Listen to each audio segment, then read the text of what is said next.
As Omri mentioned, the conventional wisdom is that contract law is strict liability, which is certainly what I've always told my students. And I'm teaching contracts now, and I've begun to wonder why I'm still telling my students this. Now, most of the work in law and economics has taken strict liability for granted. George Cohn's is an important exception to this point. But most of it has taken strict liability for granted and is focused on damages rules. And what I want to do is use the models that people have used to analyze damages rules and show that you can use the same type of model to show that a negligence rule could be just as good or maybe better than a strict liability rule. The model, this will be very familiar to many people in the room because it's people have been using it for at least 20 years. But some of you will not have heard of it, so I'm going to go through it very quickly.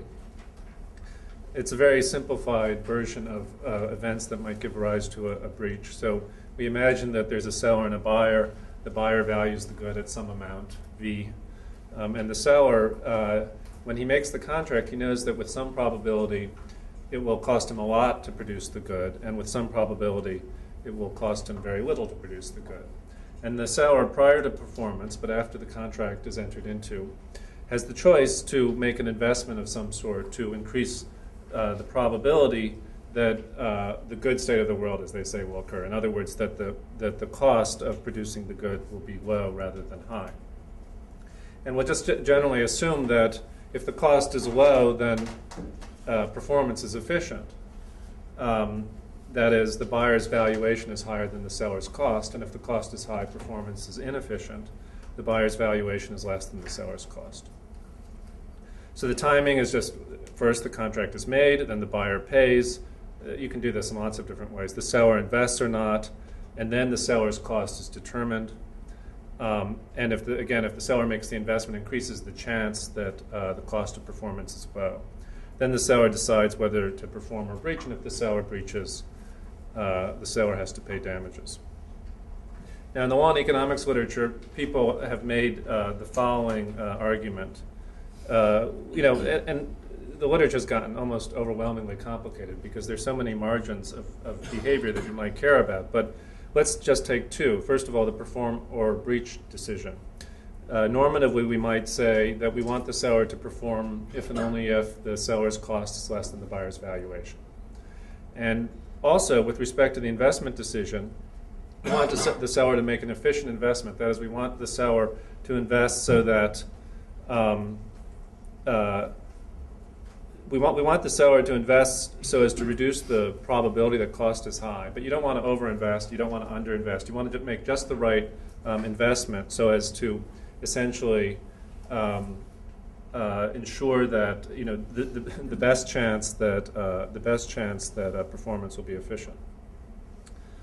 So the famous one of the famous arguments in the literature is that expectation damages performs these functions of ensuring both efficient breach and efficient investment.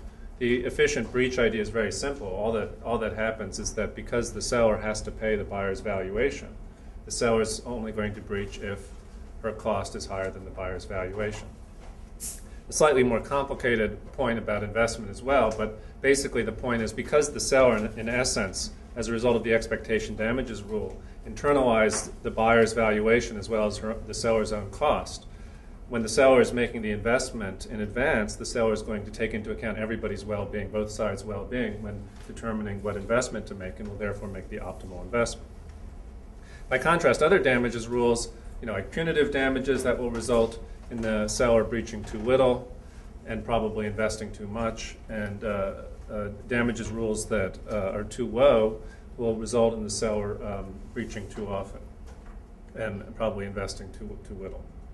Okay, so that's the conventional analysis, and then let's now turn to fault. Well, first we have to define what fault means, and I guess a lot of this conference will be about just this question. But what I do is I simply import the definition of fault roughly from the tort literature. So let me make the following definitions. A willful breach occurs when the seller the seller breaches and the seller's cost is less than the buyer's valuation.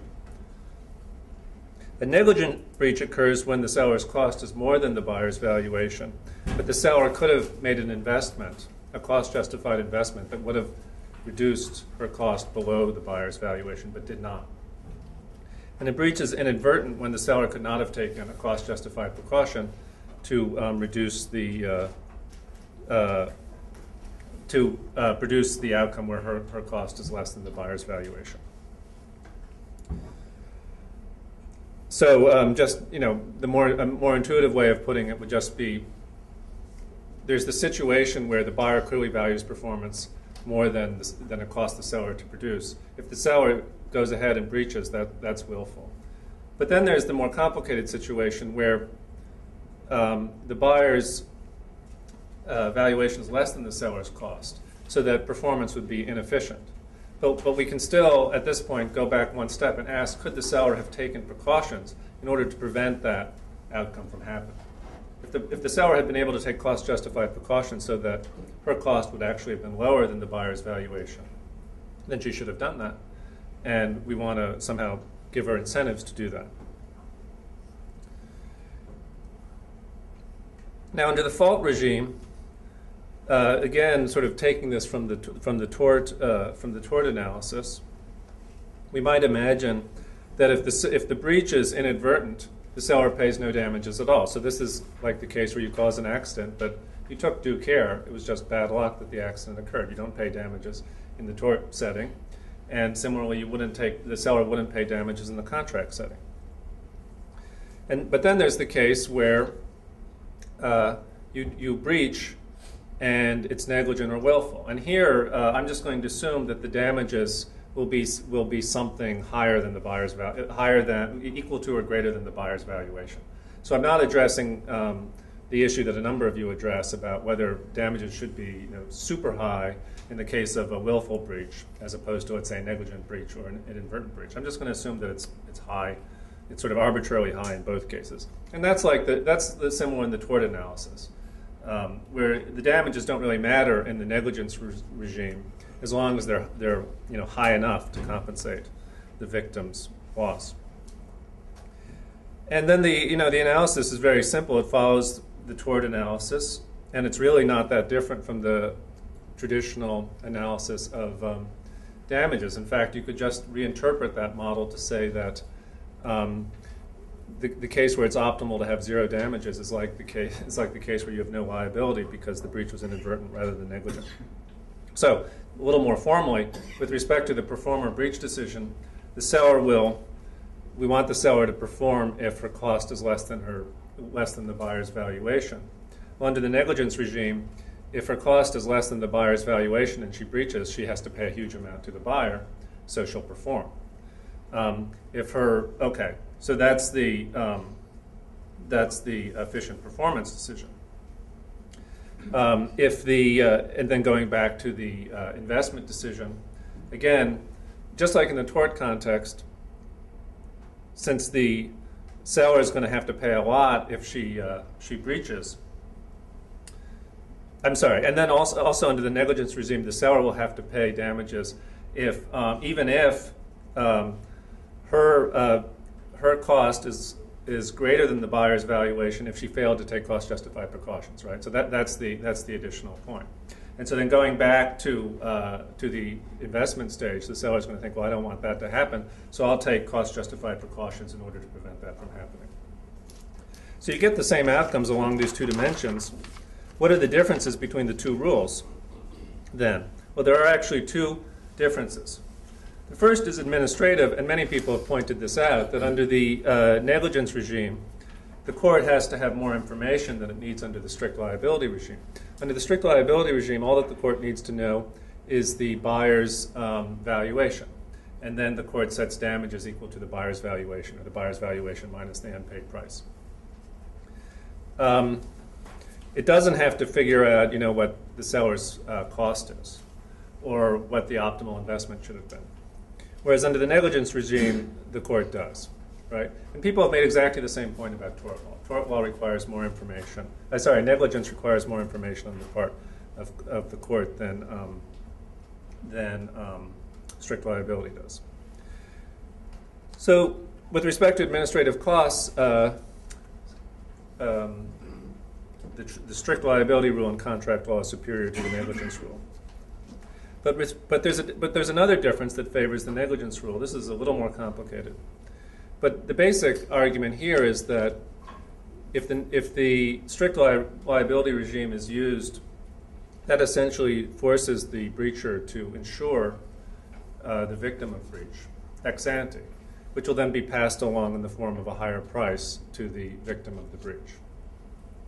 And so the point here is that, I mean, basically you think of the contract as just a joint venture, and ex ante, it's optimal for the parties if the promisor makes the efficient investment and then performs when the valuation is greater than the cost.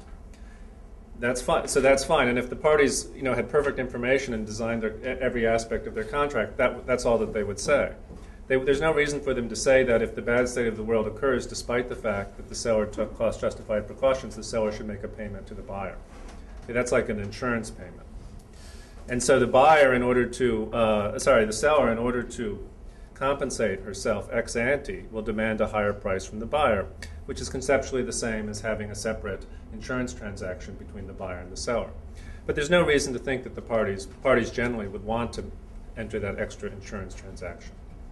Generally speaking, at least in commercial transactions, we probably assume the parties are risk neutral. But there's no particular reason to think that, let's say, in my example, the buyer is risk averse and the seller is risk preferring or risk neutral. So that's the advantage of negligence. In fact, if we use negligence, prices should be lower because they could avoid either these unnecessary insurance contracts or the transaction costs that are necessary to get around them. So that's the trade-off. It's hard to say in the abstract whether it follows that a negligence regime would be superior to a strict liability regime. There are advantages and disadvantages to both, which makes me think that the reason why tort law seems to be mainly negligence and contract law seems to be mainly strict liability may just be a historical accident. There are these two paradigms, and you could be in either one, and it probably doesn't matter that much. And I've been trying to learn a little bit about the civil law system, and I guess there's some experts here who can explain it better than I can. But my impression from talking to civil lawyers is that, in fact, in Europe, or at least in various countries, civil law countries, there is something like a fault regime for contract law. Their economies function fine, which further strengthens my conviction that it probably doesn't matter that much which system you have. Although, as is always the case when you talk to lawyers, there's so many exceptions, and you're never really sure what the actual rule is. And I'm told that in Germany, although there's a fault rule, when you breach, there's this presumption that you are at fault. So it may, in the end, turn out to be a lot like strict liability. So I don't know. I'll let experts talk about that. So I have about 2 minutes left. I don't want to run through all the doctrines. I think other people will do this better than I will. But maybe just to get some of these on the table so that people can come back to them. There are a lot of doctrines in contract law. So the one thing I want to say is I'm not claiming that it turns out that contract law is actually a negligence regime. Once you read all the cases carefully, that's suddenly obvious. I don't think that's the case. I think it's predominantly a strict liability regime. But I'm making a much more modest point, which is that if I'm right that the fault system is just as good or no worse than the strict liability system, or that it's hard to tell them apart, it would be surprising if you didn't find pockets of fault in contract law, or if you didn't find courts every once in a while using fault-like notions in contract law. Just as we find pockets of strict liability in tort law. And in fact, we do. And other people have made these points from time to time, I think. But certainly, but a lot, of course, depends on how you interpret these doctrines and what courts are really doing. So when you look at something like the impossibility or the impracticability doctrine, when I read these cases and when I teach them, I often get the sense that what the courts are really doing is trying to figure out not whether it was literally impossible to perform, and sometimes whether the event was literally unforeseeable or extremely remote. They're not really trying to figure that out. They're just trying to figure out whether the promisor could have done something reasonable to prevent the breach. And if he could have, then the court is going to be less inclined to excuse him from liability. If he couldn't have, the court will be more likely to find that the impossibility or the impracticability doctrine applies. You see similar sorts of things, and Getz and Scott and others have made this point, I think, roughly about good faith and best efforts. Sometimes when courts are, I think probably it may be that the most important area of contract law where fault-like notions are introduced occurs when courts are interpreting ambiguous contracts. I think they often interpret ambiguous contracts to provide that the party should take cost-justified actions, not that they have some kind of absolute obligation to act. And in the conditions cases, sometimes you see courts saying, okay, so this person breached, so the other person, at least formally, has the right to stop performing himself or not to pay. And that's a really effective remedy to not have to pay, even though somebody's half built your building for you. And then the courts seem to say, well, we don't want to give that person such a powerful remedy if it turns out that the breach was inadvertent rather than willful or negligent. The person may still be able to sue for damages, but chances are they're not very high. So that's it for my 15 minutes, and I'd be happy to take questions. Ariel. Three quick points. Now, the first one is that when you set your model, you are well aware of the problem of verifiability, right? Of what? Verifiability. Verifiability, right. So one of the problems with fault, as you are aware of, is that when fault should have information about costs, benefits, and so on. And nevertheless, you argue in the rest of the papers that probably fault is better than strict liability.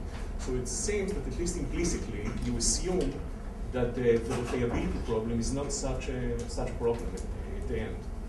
And I wonder whether this is your opinion. And besides, when you give all the examples about positive law in which fault is taken into account, of course, there are many other doctrines in which fault is not taken into account.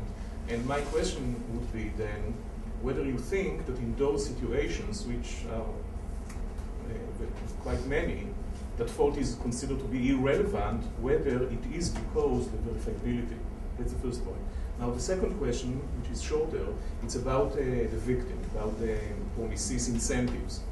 So I think that one of the advantages of having a fault regime, even without comparative and contributory negligence, right? Just a fault regime, comparing to strict liability, that it improves the incentives of the victim.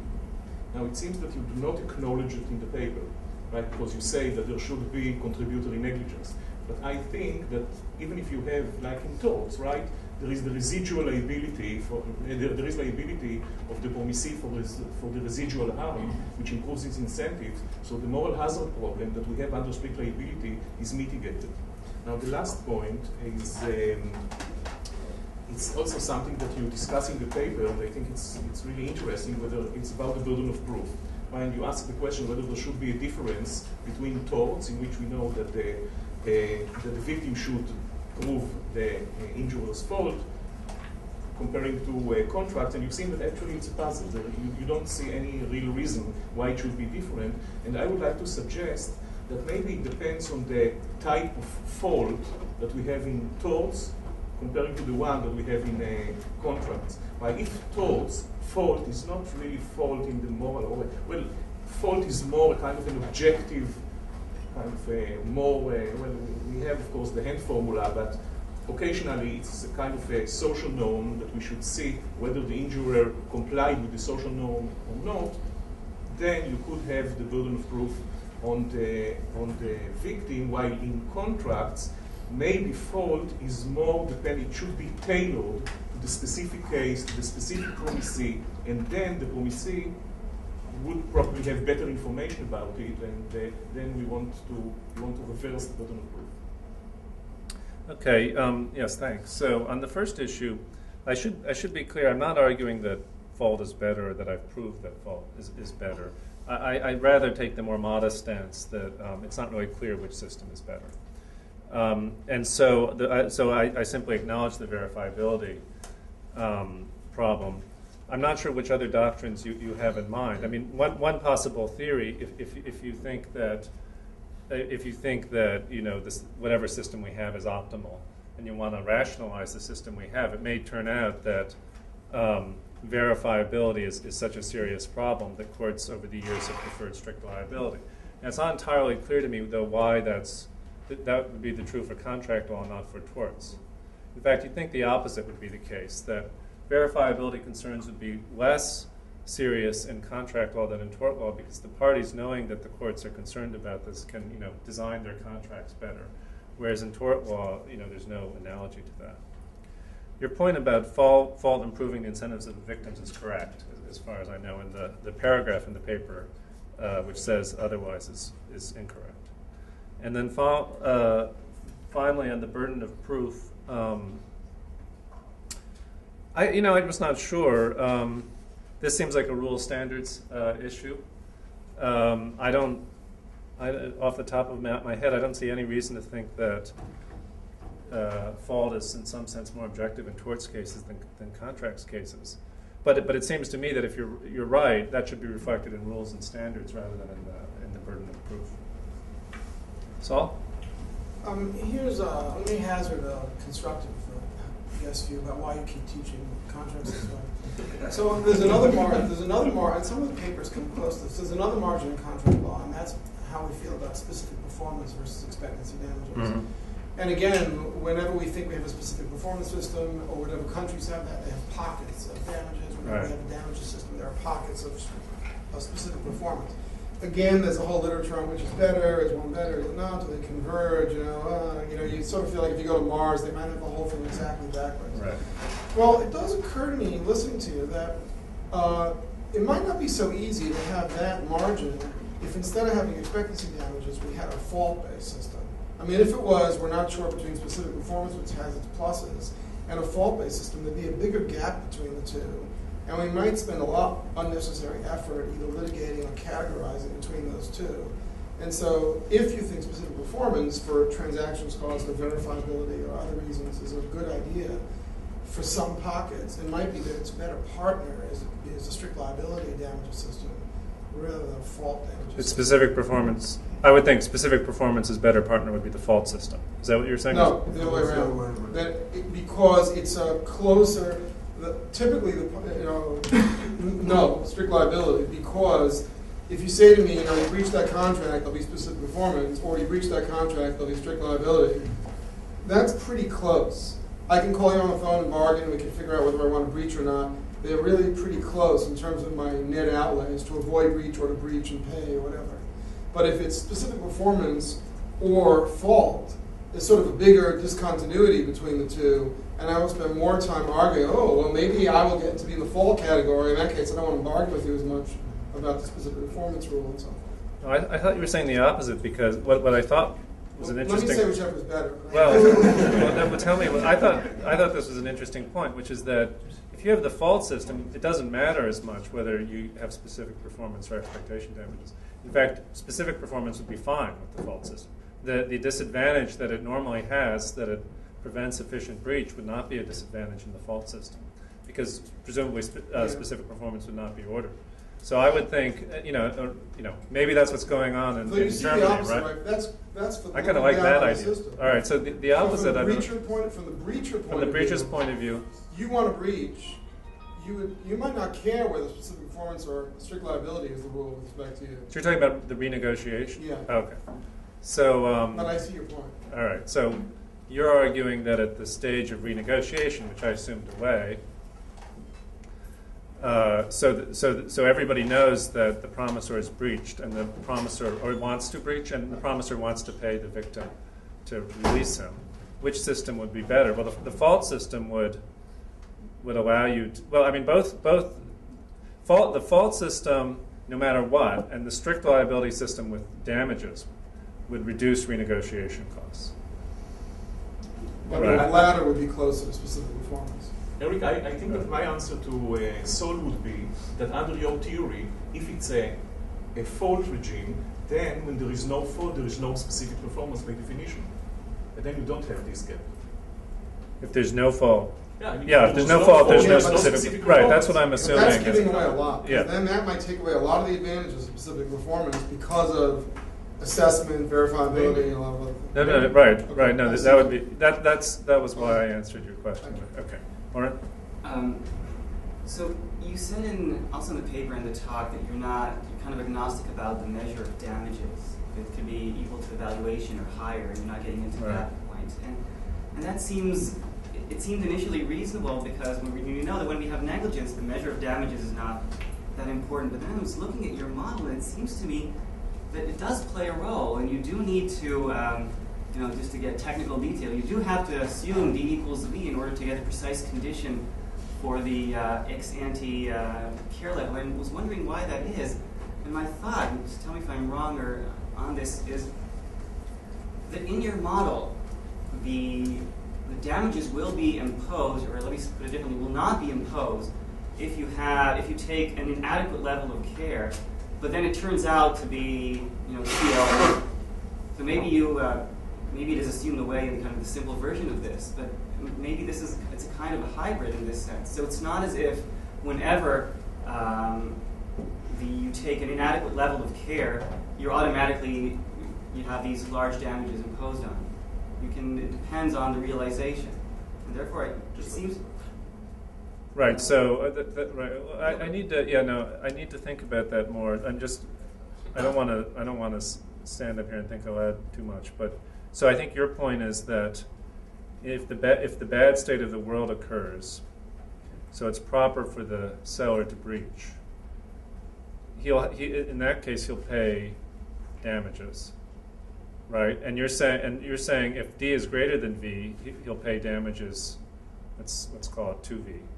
And so when he's making his investment at the earlier stage, he will assume that the amount that he wants to avoid by making the investment would be higher than it would be if it were just V, which may be too high. That's your point? That too, That's and I the think it might even work the other way around for you as well. So if we have, just tell me if I'm getting your definition of fault or this regime Right. correctly. So what happens if I took the X in your model, it was too low, I did not invest enough, but then the realization was okay, so it was still CL. Then you would not impose any damages. Am I correct? Under your assessment? No. You want to. I mean, So basically, performance. you have to engage in the level. The goal is to engage in a level of investment that minimizes the probability. The probability of the bad state of the world. Right, but the even if you loss take low of the investment, asset. there's a chance that that you will still have a low cost, right? It will be lower probability that you will have a low cost, higher probability that you'll have a high cost. There's still a probability that you'll see a low cost Right. and then perform. Right. In this case, you would impose no damages. Right. So this is not a standard kind of negligence type regime. Whenever X is too low, hit me big. Okay, I'll have to think about it. I understood your first point. I'm not sure I understand the second. But with respect to the first point, maybe I got something wrong there. It may be that it does have to be V, which would then be another strike against the negligence regime on the administrative cost side. But I'll just go back and look. Richard.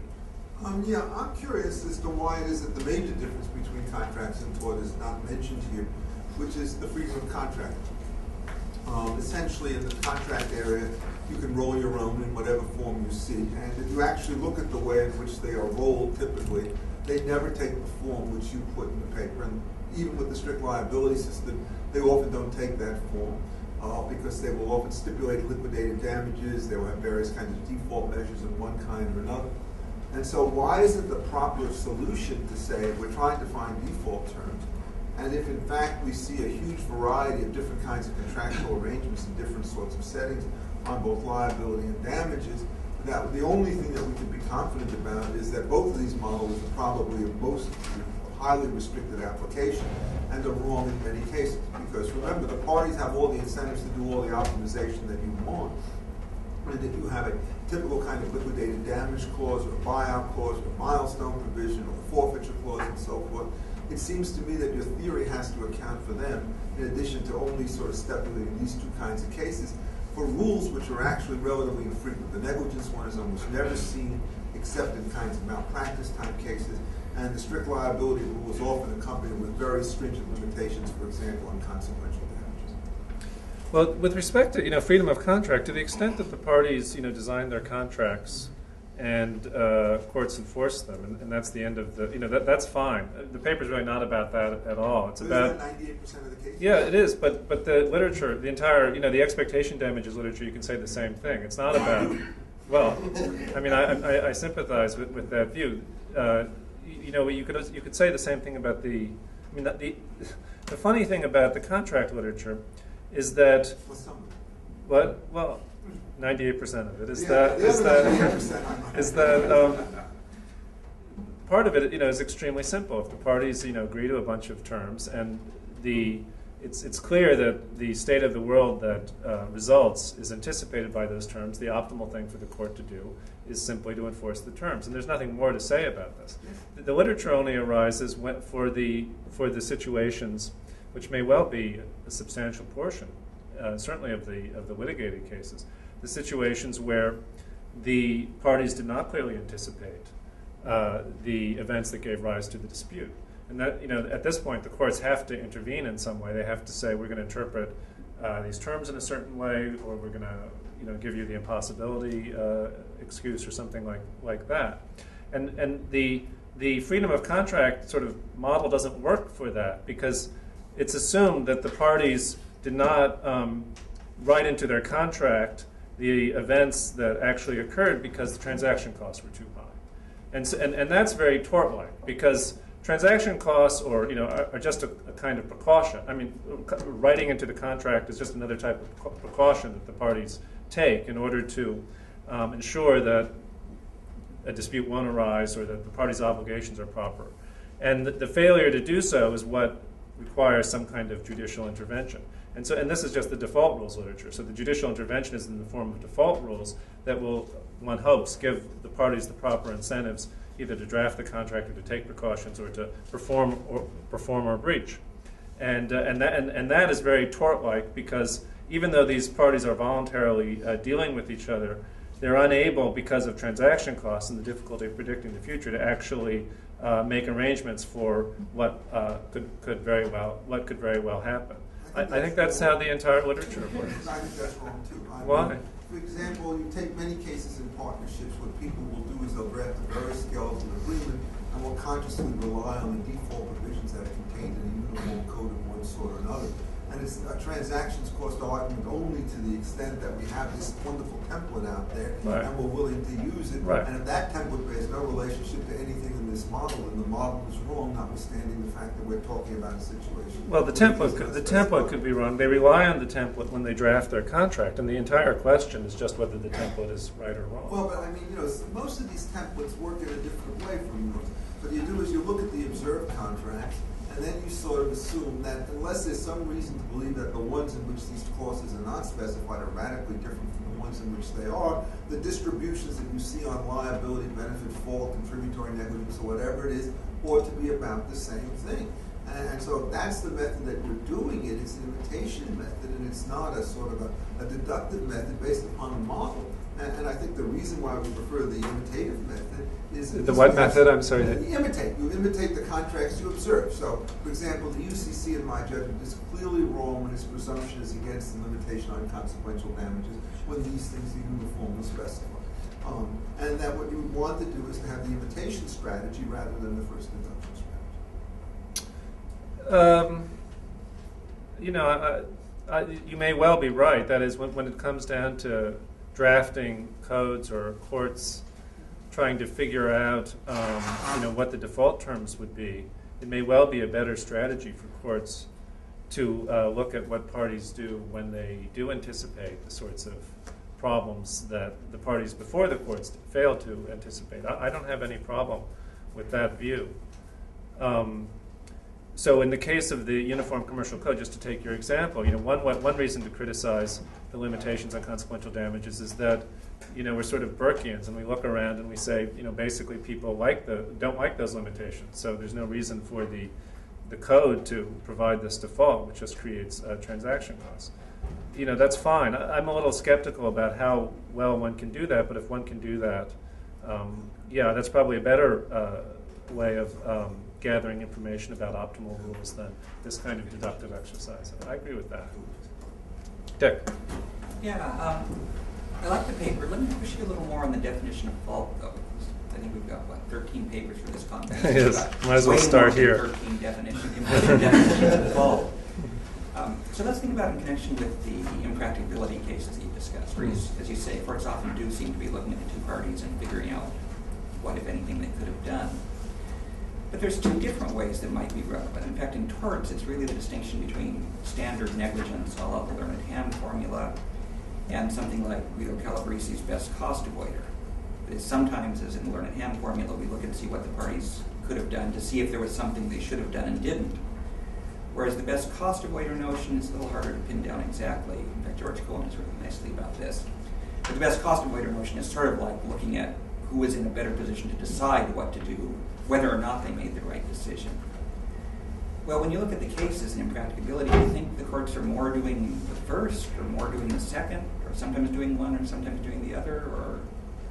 Well, I don't understand the best cost avoider either. So I think, one possibility is they're engaging in sort of hand formula style. And that in the paper, there certainly are some cases that I think they are in some cases. So, but you never really know what these courts are thinking, and this is a and obviously the data set from which I selected these cases was the first year case book, so not a representative sample. I did actually do some searches for fault in Westall and found a few other cases. But so one possibility is they're doing the hand formula. This is not the usual interpretation of what's going on. For example, if you read the restatement, although the restatement has some notes which sort of gestures in this direction. So what else could they be doing? Okay, so one possibility is they're trying to distinguish events that are hard to foresee from events that are not hard to foresee. That's in the doctrine. Courts are often saying that, right?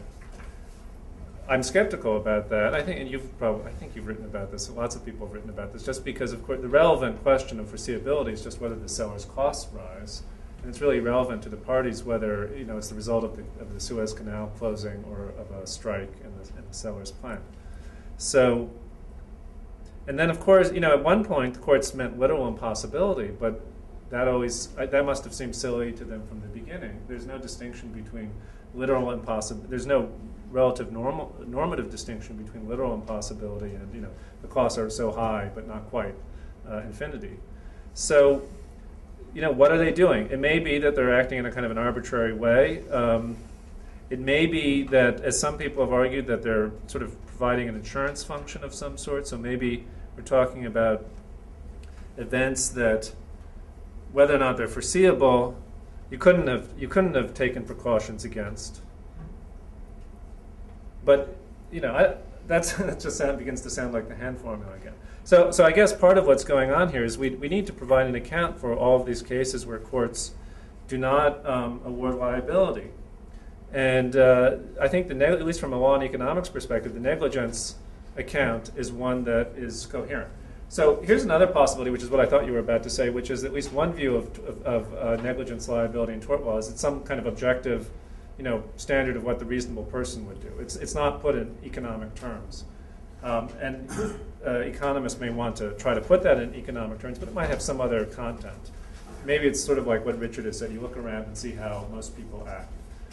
So maybe that's what's really going on in these cases. But I find it hard to come up with a coherent alternative account for why courts are excusing liability in these cases. We can talk later about the best cost avoider. Okay. Yeah. I was wondering when it comes to the transplant of the notion of fault from tort to contracts, what would be your position concerning the role of reliance? Because it seems to me that the role of reliance on the notion of fault or negligence in tort law has that, if at all in this country, less relevance or different relevance from the one in the contract. And so when it comes to the promises, reliance, and the investments that are made, you might have some difficulty to apply the negligence notion that has been developed in the tort area. The promisee is reliant. So the question is whether, so in this model, the question is whether the promisor could have taken a precaution that was cost justified, would have reduced the risk of the bad state of the world. And your question is about whether the promisee could have taken a precaution, which is not in this model. Is that right? So as to minimize his reliance? I think is slightly different from precaution. It is the extent to which, when it comes to the cost that the seller has to face, the level of reliance of the promisee should be taken into account, which is not the case in tort law, when the level of reliance of the victim and now the possibility that the injurer will cause damage is not taken into account. Well, I think it's the same, because in the hand formula, you're supposed to take into account the loss on that you impose on the victim. And in this setting, the seller or the promisor is supposed to take into account the loss that he imposes on the buyer, which you could call a reliance cost if you want. Now, it's a little bit different, of course, because in the tort setting, the third party is unknown and involuntarily a victim. But in the contract setting, I think it amounts to the same thing, which is that, sure, the parties could have anticipated it, but the fact is that the buyer's loss. What is his loss exactly? It's not a reliance loss in the doctrinal sense. That is to say, he built foundations for the machines that the seller was supposed to deliver.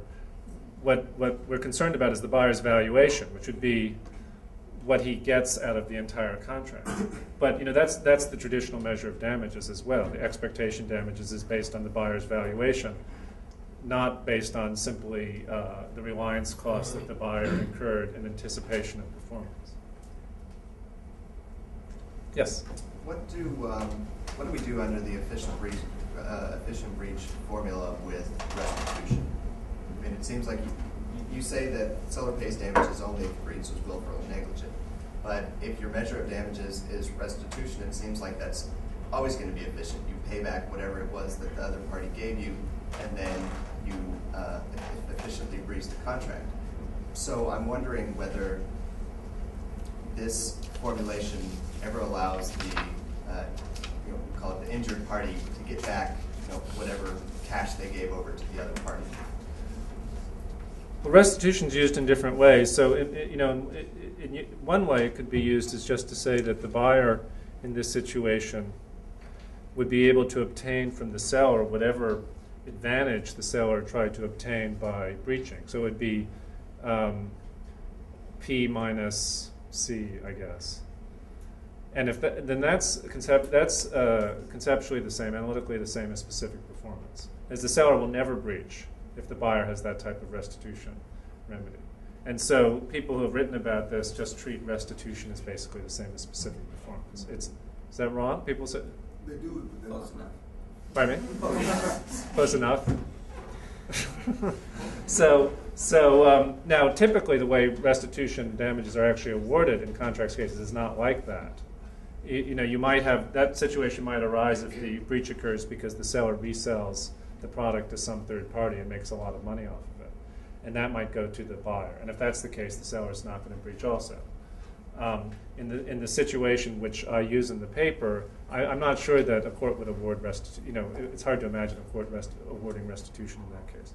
And then there are a lot of these sort of strange cases in contract law where courts award restitution in a way that seems to be unrelated to the function of the contract, what the parties are trying to accomplish. And when courts do this, then it's just sort of arbitrary. So like in the losing contract case where even though the party did you a favor by breaching, you might be able to obtain restitution from them because you've performed a little bit. that just sort of undermines the contract and doesn't make any sense, whatever economic approach you might take. Okay. Eric, do you want to take another question? We'll spend a minute or two wrapping things up. Sure, I don't need to wrap it up. Yeah. Yeah, a quick note on practicability. Andrew Cull has a fabulous article where he looks at all the cases and decides that courts aren't using any sort of end formula, they're not thinking about lowest cost avoiders, but rather what they're consistently refusing to do is shift the real costs that are imposed by the event from one party to another. The unexpected event occurs, it imposes real costs on either the plaintiff or the defendant. What the courts never do is shift those costs to the other parties. In other words, they just sit back and do nothing. That's sort of the theory. We're not in a position to reconfigure the contract. Yeah, but just to get, but the question is why the courts intervene in some cases. When you talk about it that way, that's just talking about the remedy, which is against the baseline where we're expecting the breacher to have to pay expectation damages. All that's happening is that the breacher doesn't have to pay anything at all, which is the negligence outcome, right? That is, it's the outcome that it's the remedy the non-remedy that you have to pay if it turns out that you're not negligent. So that's not the key issue. The key issue is why is it that courts sometimes excuse people under the impracticability doctrine and sometimes fail to excuse people under the impracticability doctrine. And that's what you need. You need some theory about what the rule is.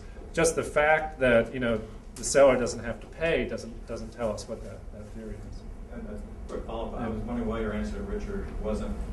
You can't just think about freedom of contract because contract law restrains the sorts of remedies that parties might otherwise agree to impose on each other. In other words, you can't contract into punitive damage. You can't contract into injunctions. I'm wondering if your model doesn't actually help us think about whether those restrictions are just a bottom line. I don't think. My approach helps much. Those are more difficult, I think, questions. What I will say, going back to Richard's point, is, one of the odd things about the economic literature is it often does seem to justify ignoring what the party's intentions are. So, the whole justification for expectation damages has always seemed to me that to be doing precisely that. The parties say, we want this guy to perform. The courts say he has an option instead. The parties didn't give him an option. The parties just say, perform. And so either the courts are ignoring the terms of the contract, or they're just interpreting the contract to say that, most of the time when people say perform, they don't really mean that. They mean perform if it's efficient, and pay damages otherwise. And I think really the clue in thinking about this, the key to finding more evidence of fault ideas in contract law is not in the doctrines where we've all been looking at so far, like the impracticability doctrine or the good faith doctrine, but is in actually how the courts interpret the contracts. So the courts have a tremendous amount of leeway to interpret these contracts. I think they're rarely literalistic about them.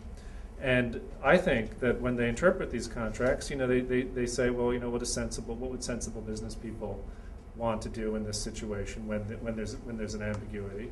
And they would probably think, sensible business people would want each side to make cost-justified investments, not to make to over-invest in the contract. So I think that would be the best place to look for more evidence of fault. Thanks a lot. Sure.